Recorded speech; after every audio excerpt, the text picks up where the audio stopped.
तो यार मैंने अभी फिजिक्स की खूबसूरती पढ़ रहा था और ये एक सिंपल सा फॉर्मूला है, speed is to distance upon time.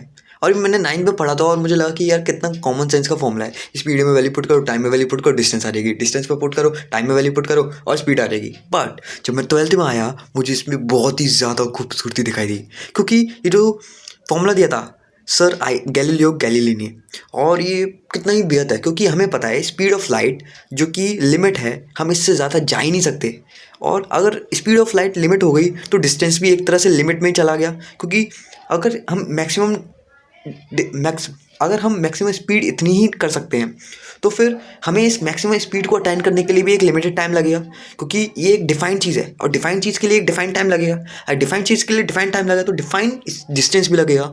यानी कि हम कभी भी इनफाइनाइट चीज़ को अटेंड कर ही नहीं सकते, यानी कि कभी भी हम इनफाइनाइट या फिर माइनस इनफाइनाइट चीज़ हो ही नहीं सकती कभी।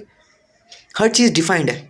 इसकी मदद से अगर हम कभी भी इमॉर्टल हो ही नहीं सकते, हम कभी इमॉर्टल नहीं हो सकते। अगर मुझे यहाँ से एक पॉइंट से दूसरे पॉइंट पे भी जाना है तो ये एक डिफाइंड दूरी है, एक डिफाइंड स्पीड के साथ जा सकता हूँ, एक डिफाइंड टाइम के साथ जा सकता हूँ। कभी भी कोई चीज़ इमॉर्टल नहीं हो सकती। और ये वाला जो लॉजिक है ना इमॉर्टल वाला, ये तो यहीं पे ख़त्म हो जाता है।